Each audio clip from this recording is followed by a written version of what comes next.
Story की starting में हम एक ह्यूमन किंग को घुटनों पर बैठे हुए देखते हैं। वो एक वेम्पायर के सामने माफी मांग रहा होता है कि मेरे एंसेस्टर्स की गलतियों के लिए मुझे माफ कर दो। वो अपनी लाइफ की भीख मांगते हुए कहता है कि तुम मेरा थ्रोन, मेरी लैंड, सब कुछ ले लो, बस मेरी जान बख्श दो। लेकिन वेम्पायर बहुत ही ठंडे दिमाग से कहता है कि जैसा सबको एक्सपेक्टेड था, ये बैटल वेम्पायर्स की विक्ट्री के साथ एंड हो चुकी है। अब ह्यूमंस वेम्पायर्स के कंट्रोल में लाइव स्टॉक की तरह जिएंगे और यही उनकी जगह है। ये बोलकर वो कहता है कि मरने के लिए रेडी हो जाओ, क्योंकि वेम्पायर्स का ये ग्लोरियस एरा हमेशा चलेगा। और ह्यूमन के राजा को मार दिया जाता है। हजारों लोग ये देखकर दंग रह जाते हैं। इसके बाद सीन शिफ्ट होता है और हम देखते हैं कि वेम्पायर्स ने ह्यूमंस के कैंप पर अटैक कर दिया है। एक वेम्पायर मजे लेते हुए कहता है कि मुझे पता था ये सब जल्दी एंड हो जाएगा, क्योंकि अब ज्यादा ह्यूमंस बचे ही नहीं हैं। वो ह्यूमन से कहता है कि डेथ से डरना बंद करो, ये पेन बस टेम्परेरी है। तभी एक आदमी गुस्से में चिल्लाता है कि तुम ब्रेगाट हो, पागल हो गए हो। वो कहता है कि उसने ड्रीम में देखा है कि गॉड ने खुद कहा है कि वो ह्यूमंस को सेव करने के लिए एक हीरो को भेजेंगे। वेम्पायर ये सुनकर जोर से हंसने लगता है और कहता है, मुझे मत हंसाओ बच्चे, तुम लोगों के लिए कोई कल नहीं है, चलो आ जाओ। इंसान खौफ में चिल्लाते हैं कि बच्चों को प्रोटेक्ट करो। लेकिन वैम्पायर की स्पीड इतनी फास्ट थी कि किसी को बचने का मौका ही नहीं मिलता। पल भर में ही क्रैक और स्लेज की भयानक आवाजें गूंजने लगती है। वैम्पायर अपनी पूरी स्पीड में लोगों को चीर रहा होता है। चारों तरफ ब्लड ड्रिप हो रहा होता है और चीख पुकार मच जाती है। वो कहता है कि अब मैं तुम्हें बिना किसी पेन के मार दूंगा। वैम्पायर एक छोटे बच्चे जिसका नाम युकाल था, उसे मारने ही वाला होता है कि तभी वहाँ एक नाइट आ जाता है। वैम्पायर रुकता है और उसे देखकर कहता है कि तुम कौन हो, क्या तुम कोई बचे हुए नाइट हो। वो वैम्पायर उसे स्मेल करते हुए कहता है कि तुम्हारे अंदर से तो किसी लिविंग ह्यूमन की स्मेल नहीं आ रही है। मुझे पक्का पता है तुम एक कॉर्प्स हो। वैम्पायर देखता है कि वो नाइट सीधा उसकी तरफ ही आ रहा है। वैम्पायर गुस्से में कहता है कि तुम्हारी इतनी हिम्मत कि तुम बिना डर के वैम्पायर्स पर अटैक करो। वो अपनी फुल स्पीड से आगे बढ़ता है और अपना वेपन पूरी ताकत से उस नाइट के हार्ट में स्टेप कर देता है।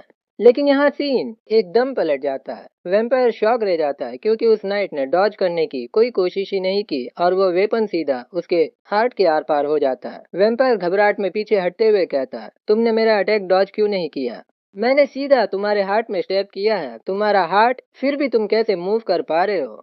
वो नाइट अपने हार्ट पर लगे उस जानलेवा अटैक को पूरी तरह इग्नोर कर देता है और उस वेम्पायर के हार्ट में अपना हाथ आर पार कर देता है, जिससे वही उस वेम्पायर की मौत हो जाती है। और पलटकर उन बच्चों से कहता है, बच्चों, अगर तुम यहाँ से सीधे 5 किलोमीटर आगे जाओगे तो वहाँ एक श्राइन है, तुम्हें वहाँ जाना चाहिए। वो बच्चा एक्साइटमेंट में कहता है, आप एक हीरो होना, मैंने आपको अपने ड्रीम में देखा था। आप वही हीरो होना जिसे गॉड ने हमें सेव करने के लिए भेजा है। तभी वो नाइट एक ही जंप में 10 मीटर का डिस्टेंस कवर कर लेता है। वो पलट कर कहता है, हीरो, क्या तुम्हारी आंखों में मैं अभी भी एक हीरो की तरह दिखता हूँ? हम देखते हैं कि उस नाइट की बॉडी पूरी तरह सड़ चुकी होती है और तभी उसका कोई पार्ट टूट कर नीचे गिर जाता है, जिस पर वह कैजुअल होकर कहता है, इश, ये फिर से गिर गया। ये भयानक नजारा देखकर वो बच्चे डर के मारे चीखने लगते हैं, हाँ, ये तो एक मॉन्स्टर है। स्टोरी के एंड में एक नरेशन आता है कि इस डिस्पेयर से भरी दुनिया में एक अजीब सी रूमर फैली हुई थी। एक ऐसे वेम्पायर फाइटर की रूमर, एक इकलौता नाइट जो कभी मर नहीं सकता। दूसरे सीन में हम कुछ लोगों को और एक लाश को देखते हुए पाते हैं जो खड़े खड़े ही मर गया था। वो लोग उसे देखकर काफी हैरान थे। ये लाश किसी और की नहीं, बल्कि इस एरा के सबसे ग्रेटेस्ट वॉरियर और आखिरी ग्लेडिएटर गुंथर की थी। गुंथर का रिकॉर्ड एकदम क्रेजी था। 388 गेम्स, 388 विन्स और 0 लॉस। उन लोगों ने वैम्पायर्स को हराने के लिए गुंथर की बॉडी को एक बीस्ट आर्टिफिशियल बॉडी में बदल दिया था। हालांकि उसकी बॉडी काफी सड़ चुकी थी, लेकिन फिर भी वो लोग अपना पूरा फ्यूचर उसी पर लगा रहे थे। तभी एक नरेशन आता है कि जब टाइम सबसे ज्यादा डेस्परेट होता है, तब एक हीरो हमेशा के लिए अमर हो जाता है। अगले सीन में हम लैब का नजारा देखते हैं, जहाँ अचानक गुंथर अपनी आंखें खोल देता है। साइंटिस्ट इस खुशी से चिल्लाते हैं कि उनका एक्सपेरिमेंट सक्सेसफुल हो गया।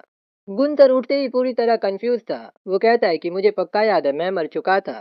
तभी एक लड़की उसे बताती है कि तुम्हें ह्यूमंस को सेव करने के लिए दोबारा जिंदा किया गया है। गुंथर अपनी नई बॉडी को देखकर खुद को एक मॉन्स्टर समझता है, लेकिन एक साइंटिस्ट उसे समझाता है कि तुम मॉन्स्टर नहीं, बल्कि ह्यूमैनिटी की आखिरी होप हो। वो साइंटिस्ट गुंथर को बताता है कि तुम्हारे ब्रेन में एक स्पेशल लाइफ मेंटेनिंग डिवाइस लगाया गया है। जब तक ये डिवाइस सेफ है, तब तक तुम नहीं मरोगे, चाहे तुम्हारी बॉडी एक्सप्लोड ही क्यों ना हो जाए और तुम्हारे हाथ पैर उड़ क्यों ना जाए। इसके साथ ही उसके नए आर्टिफिशियल मसल्स एक नॉर्मल ह्यूमन से 10 गुना ज्यादा पावर जनरेट कर सकते हैं, जिससे वो हाई लेवल वेम्पायर से भी फाइट कर सकता है। ये सब सुनकर साइंटिस्ट गुंतर से इमोशनल होकर रिक्वेस्ट करता है कि तुमने भी वेम्पायर्स की वजह से बहुत कुछ खोया है, इसलिए प्लीज ह्यूमंस को सेव करने के लिए हमारे साथ मिलकर फाइट करो। गुंथर एक इविल स्माइल देता है और कहता है कि हीरो बनकर ह्यूमंस को बचाना ये तो काफी कूल है, लेकिन मेरी एक कंडीशन है। वो साइंटिस्ट को अपने पास बुलाता है और अचानक उसका फेस एकदम खूंखार हो जाता है। वो चिल्लाते हुए कहता है कि बकवास बंद करो और मुझे अभी के अभी यहाँ से बाहर निकालो। गुंतर की असलियत सामने आ जाती है। वो कहता है कि मुझे लोगों को मारने में कोई हेजिटेशन नहीं होती। वैम्पायर्स गंदे हैं, लेकिन ह्यूमंस भी बिल्कुल उन्हीं की तरह सेल्फिश हैं। उसे बस अपनी लाइफ से मतलब था, दूसरों की लाइफ से नहीं। वो उन्हें धमकी देता है कि अगर तुम इस बच्चे का सिर उड़ते हुए नहीं देखना चाहते तो मुझे अभी खोल दो।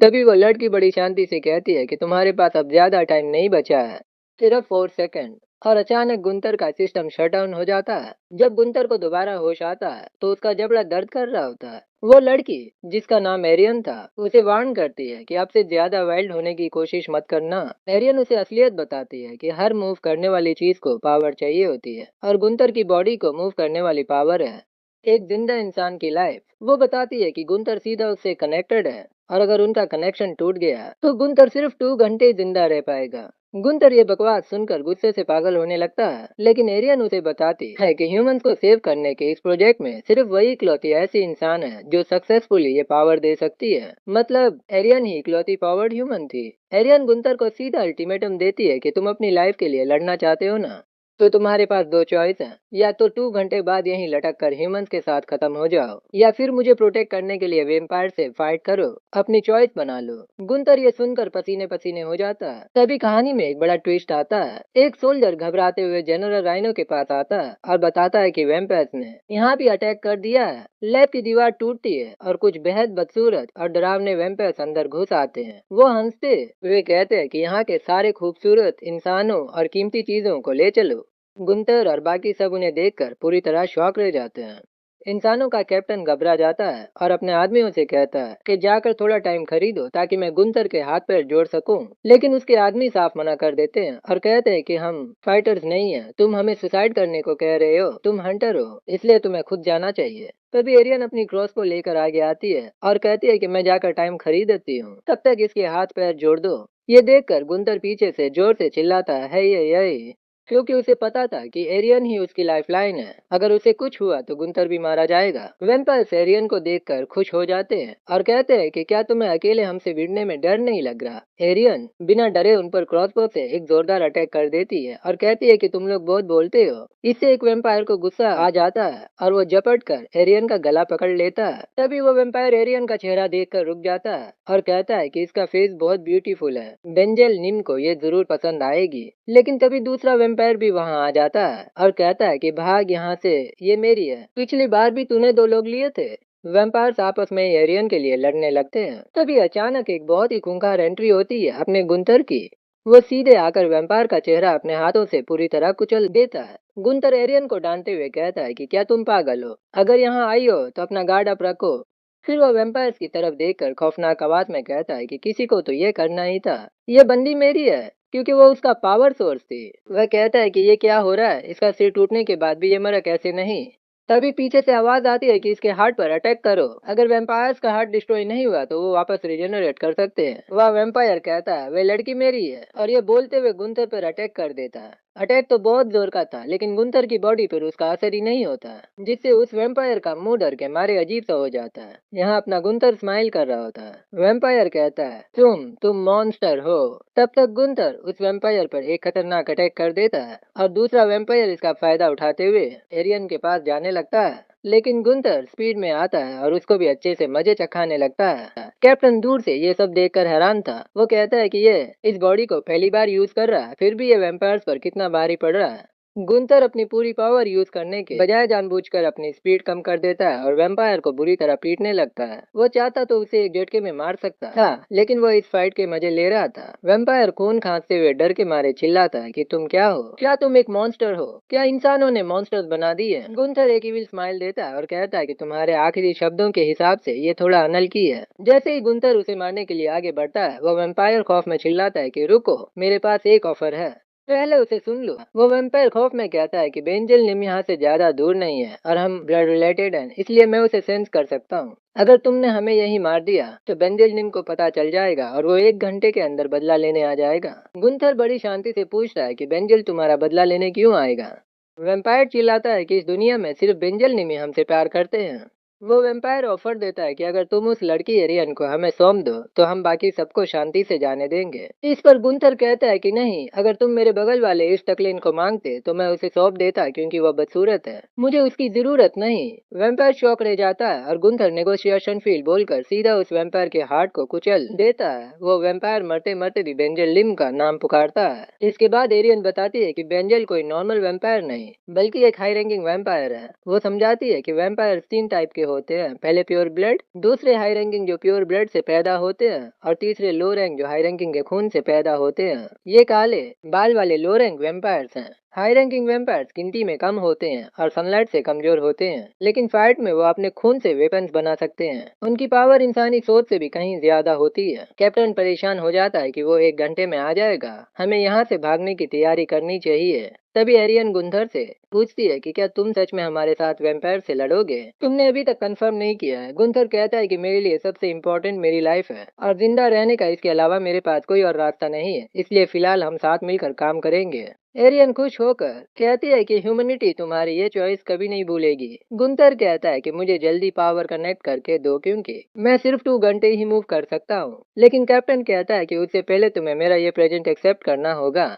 और वो गुंतर को एक नया आर्मर दिखाता है। ये चेन आर्मर रिफाइंड मटेरियल से बना था जो स्टील से भी ज्यादा हल्का और स्ट्रांग होता है। कैप्टन बताता है कि तुम्हारी स्पीड वैम्पायर से कम है, इसलिए तुम्हें बहुत बार मार खाते हुए लड़ना पड़ेगा और ये आर्मर तुम्हारे डैमेज को कम से कम करेगा। एरियन गुंतर की दोनों कलाइयों पर एक रेड मार्क दिखाता है जो उसके 2 घंटे के पावर टाइमर को शो करता है और उसे वार्न करता है कि इस पर नजर रखना। ये सब चल ही रहा होता है कि तभी अचानक ऊपर से एक जोरदार बूम की आवाज आती है और पूरी जमीन हिल जाती है। कैप्टन पसीने पसीने होकर कहता है कि 1 घंटा तो दूर की बात, अभी तो 40 मिनट भी नहीं हुए हैं। उनके भागने के लिए उस अंडरग्राउंड जगह का सिर्फ एक ही दरवाजा था। गुंतर तुरंत आगे आता है और एरियन से कहता है कि अभी के लिए मेरे पीछे छुप जा, इस बार आगे कदम मत रखना। तभी हम देखते हैं कि वहाँ से 3 लाल आंखों वाले खूंखार वैम्पायर्स दरवाजे के पास आ जाते हैं। वो गुंतर से पूछते हैं कि क्या तुमने हमारे फैमिली मेंबर्स को मारा है? गुंतर हंसते हुए उन्हें रोज करता है और कहता है कि फैमिली तुम्हारा मतलब उन बदसूरत लोरेंग वैम्पायर से है। अगर वो तुम्हारी फैमिली थे तो हाँ, मैंने ही उन्हें मारा है। तभी अपना डर को कैप्टन उन वैम्पायर से माफी मांगने लगता है। वो कहता है कि उन लोगों ने हमें मारने की कोशिश की थी, इसलिए हमने सेल्फ डिफेंस किया। वैसे भी तुमने हमारे साथी को मारा, तो अब हिसाब बराबर हो गया है। गुंतर कैप्टन की ये बेवकूफी देखकर सोचता है कि इसका दिमाग पक्का हिल गया है। गुंतर सीधा उस वैम्पायर से पूछता है कि क्या तुम बिंजल के आदमियों में से एक फेस कलेक्टर हो? कैप्टन फिर से बीच में कूदता है और कहता है कि देखो, सुबह होने वाली है, क्यों ना हम बिना लड़े अपने अपने रास्ते चले जाएं। वो वैम्पायर हंसते हुए कहता है कि ये तो अच्छा रहता, लेकिन हमने जूलियस की कसम खाई है कि हम इस दुनिया के हर एक इंसान को मार डालेंगे। ये सुनकर कैप्टन की हवा टाइट हो जाती। वो वैम्पायर गुंतर का मजाक उड़ाते हुए कहता है कि लो रैंक वैम्पायर्स का काम ही होता है हाई रैंक वैम्पायर्स को सुबह और दोपहर की धूप से बचाना, और जब धूप ही नहीं होगी तो हमें कोई नहीं मार सकता, कोई भी नहीं। इधर एरियन उस वैम्पायर को ध्यान से एनालाइज करती है। वो नोटिस करती है कि ये वैम्पायर कई सारे कटे फटे छेड़ों को खून से जोड़कर बनी है, इसीलिए इसका नाम फेस कलेक्टर है। एरियन गुंतर को बताती है कि इन चेहरों के बीच में इसकी असली मेन बॉडी होगी। अगर हम उस मेन बॉडी के हार्ट को डिस्ट्रॉय कर दें तो ये पूरी तरह खत्म हो जाएगा। तभी वो फेस कलेक्टर पूरी स्पीड और ताकत से अटैक कर देता है। गुंतर तुरंत एरियन को बचाते हुए उसे एक सेफ जगह पर जाने को कहता है। एरियन चिल्लाती है कि गुंतर, जब तक तुम्हें उसकी असली बॉडी की लोकेशन नहीं पता तब तक लड़ने का कोई फायदा नहीं।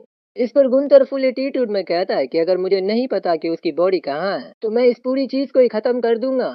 जैसे ही वो फेस कलेक्टर एक आदमी को मारने के लिए आगे बढ़ता है, तभी गुंतर अपनी पूरी ताकत के साथ एक जोरदार पंच मारता है। इस एक भयानक वार से फेस कलेक्टर के कई सारे चेहरे एक ही झटके में तबाह हो जाते हैं। गुंतर यही नहीं रुकता, वह लगातार बैक टू बैक पंचेस की बारिश कर देता है। उसकी इस खौफनाक ताकत को देखकर वहां मौजूद लोगों की आंखों में एक उम्मीद जग जाती है कि शायद शायद हम जीत सकते हैं। यही है इंसानियत का असली रखवाला, यही हमें बचाएगा। गुंतर के इन ताबड़तोड़ हमलों से वह वैम्पायर पूरी तरह बौखला जाता है। जब वो देखता है कि उसके ढेरों चेहरे नष्ट हो चुके हैं तो उसका गुस्सा 7वें आसमान पर पहुंच जाता है। जैसे ही गुंतर उस पर अपना अगला वार करने के लिए आगे बढ़ता है, फेस कलेक्टर झटके से उसका हाथ पकड़ लेता है। वह भयानक आवाज में कहता, अब तू यहाँ से बचकर नहीं जा सकता। गुंटर खुद को छुड़ाने के लिए जैसे ही अपना दूसरा हाथ उठाता है, फेस कलेक्टर उसे भी दबोच लेता है और देखते ही देखते गुंटर के दोनों हाथ पैर किसी मजबूत जंजीर की तरह जकड़ दिए जाते हैं। पहली बार कुछ पलों के लिए ही सही, लेकिन गुंतुर की आंखों में खौफ साफ नजर आता है। उसे समझ नहीं आता कि अब वो क्या करे। वह वेम्पायर उसे पुकारता है, आजा मेरे अंदर समा जा, और अपना बड़ा खौफनाक मुंह खोलकर गुंतुर को निगलने डिवोर करने के लिए आगे बढ़ता है।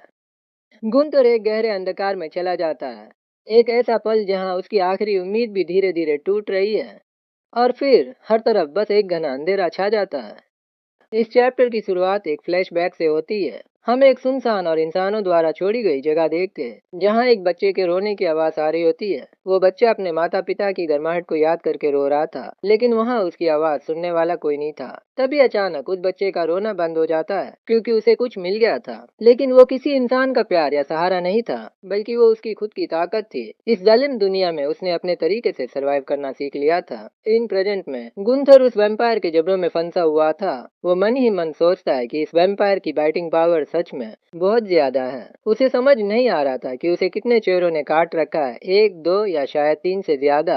वो बिल्कुल भी हिल नहीं पा रहा था। गुंथर सोचता है कि अगर मेरे हाथ पैर पूरी तरह से चबा लिए गए तो क्या होगा। वो एस्केप करने का रास्ता ढूंढने लगता है, ऊपर से, साइड से नहीं, क्योंकि उसे वैम्पायर के चेहरों से कम कांटेक्ट रखना था। तो उसके पास सिर्फ एक ही रास्ता बचता है, नीचे से। लेकिन उसे नहीं पता था कि नीचे कितने चेहरों की लेयर है, इसलिए सक्सेस के चांसेस बहुत कम थे। तभी वो वैम्पायर गुंथर को अपने एक चेहरे के बारे में बताता है। वो कहता है कि क्या तुम्हें ये आदमी याद है, इसका नाम एल्बर्ट लोरेन था। ये वो महान हीरो था जिसने अकेले ही वैम्पायर से लड़कर 100 से ज्यादा इंसानों की जान बचाई थी। लेकिन अब ये सिर्फ मेरे कलेक्शन का एक हिस्सा है। मेरे इस कलेक्शन में वो सारे हीरोज हैं जिन्होंने इंसानों के लिए अपनी जान कुर्बान कर दी, और उनके पास एक खूबसूरत चेहरा भी था। उनका ये महान बलिदान यहाँ हमेशा के लिए अमर रहेगा। क्या ये एक खूबसूरत नर्क नहीं है? वैम्पायर गुंथर से कहता है कि तुम्हारी विल पावर, स्ट्रेंथ और एक्शन अब तक के सभी इंसानी हीरोज में सबसे बेस्ट है। प्लीज मेरे इस कलेक्शन का हिस्सा बनने से मना मत करना। गुंथर बड़ी शांति से जवाब देता है कि ऐसी बात नहीं है, मुझे बस लगता है कि मैं इतना गुड लुकिंग नहीं हूँ। वैम्पायर हंसते हुए कहता है कि क्या तुम सच में इतने बदसूरत हो? और वो गुंथर का चेहरा देखने के लिए अपने जबड़े खोलता है। लेकिन जैसे ही वो गुंथर का सड़ा हुआ और डरावना चेहरा देखता है, वो शौक रह जाता है। वो घबराते हुए कहता है कि तुम सच में एक मॉन्स्टर की तरह दिखते हो। मैंने अपनी पूरी लाइफ में कोई ऐसा जिंदा मॉन्स्टर नहीं देखा। गुंथर कहता है, देखा ना तुमने, अब क्या मैं जा सकता हूँ? वेम्पायर गुस्से में चिल्लाता है कि तुम यहाँ से जिंदा बाहर नहीं जा सकते। कोई भी यहाँ से कभी बाहर नहीं जा पाया है, कोई भी नहीं। इस पर गुंथर फुल एटीट्यूड में कहता है कि मैं कोई भी नहीं हूँ, और वो याद दिलाता है कि सिर्फ तुम्हारे पास ही दांत नहीं है। गुंथर वेम्पायर को बुरी तरह काटना शुरू कर देता है। वो मन में ठान लेता है कि चाहे कुछ भी हो जाए, वो एक इंसान की तरह ही जिएगा। कैप्टन और बाकी लोग ये खौफनाक नजारा देखकर डरे हुए थे। कैप्टन चिल्लाता है कि मैंने पहले ही कहा था, ये हमें नहीं बचा सकता। अगर ये न होता तो हम अपनी जान जोखिम में डालकर यहाँ कॉप्स नाइट बनाने नहीं आते। सब खत्म हो गया। लेकिन तभी वैम्पायर के अंदर से एक जोरदार धमाका होता है। कैप्टन हैरान होकर देखता है, गुंथर बाहर आ गया था। एरियन खुश होकर कहती है कि गुंथर, मुझे तुम पर भरोसा था।